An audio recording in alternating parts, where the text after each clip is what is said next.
মোদী চৰকাৰে বা নীতিশ কুমাৰ ডাঙৰীয়া চৰকাৰে কাম কৰিছিল তাৰ প্ৰতিফলন আজি তাৰ ভোটৰ যি আজি হিচাপ হ'ল বা নিৰ্বাচনৰ যি আজি ৰিজাল্ট ওলালে এই ৰিজাল্টত এইবিলাক গোটেই দিশবিলাক প্ৰতিফলিত হ'ল। আমি আশা কৰিছোঁ যে বিহাৰৰ যি ফলাফল এই ফলাফলে আগন্তুক দিনত ভাৰতীয় জনতা পাৰ্টীৰ NDA প্ৰতিগৰাকী কৰ্মকৰ্তা প্ৰতিগৰাকী সমৰ্থক আকাংক্ষী শক্তিশালী কৰিব উৎসাহিত কৰিছে ইতিমধ্যে আৰু আমি দুগুণ উৎসাহেৰে আগন্তুক সময়ৰ বাবে আমি সাজু হৈ আছোঁ আৰু নিশ্চিতভাৱে অসমৰ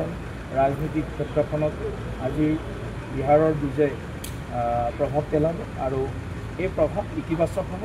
বিজেপিৰ কাৰণে NDAৰ কাৰণে NDMে একেলগে থাকি অহা 26ৰ বিধানসভা নিৰ্বাচনত আমি বিৰোধী যি আছে বিৰোধী ৰাজনীতি বা তেওঁলোকে যি ধৰণে এটা নেৰেটিভ সৃষ্টি কৰে এই নেৰেটিভৰ বিৰুদ্ধে আমি এটা ইতিবাচক ধাৰণাৰে কামৰ জৰিয়তে উন্নয়নৰ ৰাজনীতিৰ জৰিয়তে আমি অসমত যি কাম কৰিছোঁ যোৱা প্ৰায় 10 বছৰ ধৰি 2016ৰ পৰা তাৰো নিশ্চয় দাম এইবাৰ আমাক ৰাইজে দিব এই আশাৰে আমি অসমৰ চুকে কোণে গাঁৱে ভূঞে চহৰে নগৰে আদিবাসী অঞ্চল বা জনগোষ্ঠী অধ্যুষিত অঞ্চল সকলো স্থানত আমাৰ জনজাতীয় অধ্যুষিত অঞ্চল সকলো স্থানতে আমি আমাৰ সংগঠনক মজবুত কৰিবৰ কাৰণে আৰু অধিক মজবুত কৰিবৰ কাৰণে আমি আজি নতুন এটা বল পাইছোঁ নতুন এটা সাহস পাইছোঁ। 26ৰ বাবে এতিয়া আপোনালোক আৰু অধিক উৎসাহী হৈছে বিহাৰৰ নিৰ্বাচনে ক'ৰবাত কোনোবাখিনিত আৰু অধিক উৎসাহী কৰিছে ৰাজ্যিক বিজেপিটো আমি সদায় নিৰ্বাচনৰ কাৰণে আমি প্ৰস্তুতি চলাওঁ আমি হাৱাত গদা ঘূৰোৱা স্বভাৱ আমাৰ নাই পুণ্যত গদা ঘূৰোৱা স্বভাৱ আমাৰ নাই এটা নিৰ্বাচন শেষ হোৱাৰ লগে লগে আমি আনটো নিৰ্বাচনৰ কাৰণে প্ৰস্তুতি চলাওঁ গতিকে ভাৰতীয় জনতা পাৰ্টি বা NDA 24 ঘণ্টাৰ 24 ঘণ্টাই সক্ৰিয় জীৱন্ত ৰাজনৈতিক সংগঠন ৰাইজৰ লগত থাকি আমি কাম কৰোঁ অসমৰ ৰাইজৰ আৱেগ অনুভূতি অসমখনক 55 বছৰে কংগ্ৰেছে যি একদম ডাষ্টবিনলৈ ৰূপান্তৰ কৰিছিল অসমৰ আশা ভৰসা আকাংক্ষাবিলাকক ভৰিৰে মোহাৰি পেলাইছিল কংগ্ৰেছ দলে জাত পাতৰ ৰাজনীতি বিভাজনৰ ৰাজনীতি গোষ্ঠী সংঘৰ্ষৰ ৰাজনীতি চাকৰিত মানে পাব লাগিলে মেধা গুৰুত্ব নাপায় চাকৰি পাব লাগিলে টকাই গুৰুত্ব পায় ৰাকেশ পাল সন্তুষ্ট হ'ব লাগে কংগ্ৰেছৰ নেতা পাল নেতা সন্তুষ্ট হ'ব লাগে তাৰ বিপৰীতে এটা স্বচ্ছতাৰে একাউণ্টেবিলিটি সৈতে আমি যি চৰকাৰ চলাইছোঁ যোৱা 10 বছৰে তাৰ নিশ্চয় পৰিণাম অসমৰ ৰাইজে ইতিবাচক ৰূপত দিবৰ কাৰণে সাজু হৈছে আৰু আমিও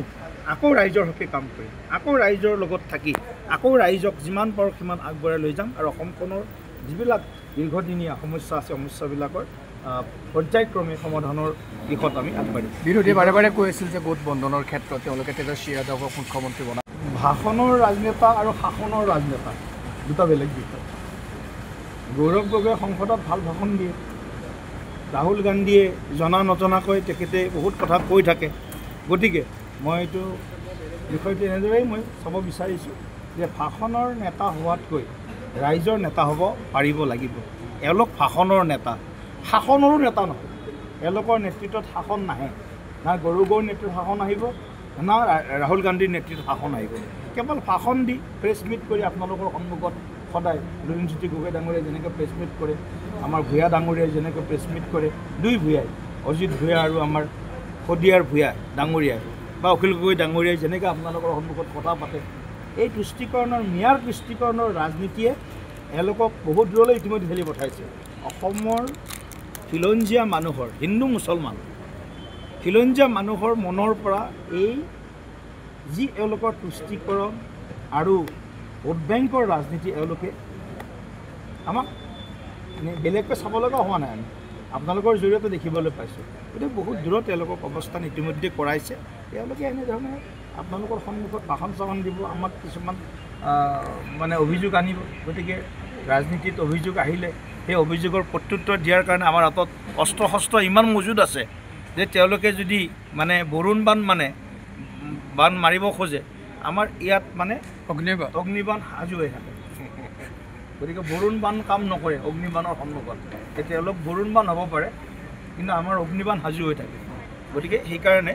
এই সময়খিনিত আমি বেছি অহংকাৰী হ'বৰো কোনো ধৰণৰ কাৰণ নাই আমি উৎসাহিত হৈছোঁ অধিক উৎসাহিতও নহয় অধিক আত্মবিশ্বাসী নহয় আত্মবিশ্বাস আমাৰ বাঢ়িছে গতিকে অধিক আত্মবিশ্বাসী নহয় আমি ৰাইজৰ লগত আৰু য'ত য'ত যি সৰু সুৰা দুই এটা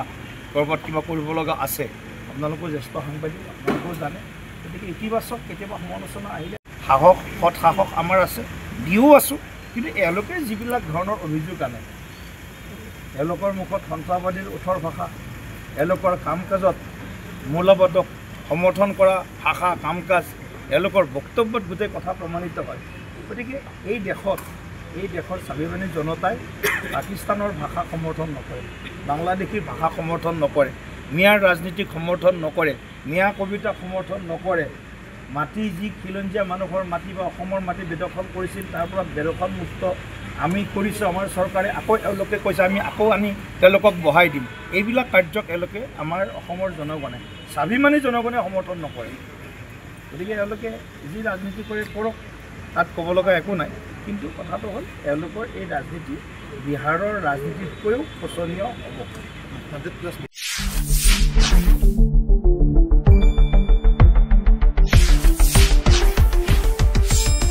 শুদ্ধ আৰু বিস্তৃত বাতৰিৰ বাবে চাই থাকক নিউজ ডেস্ক ৰিপৰ্ট।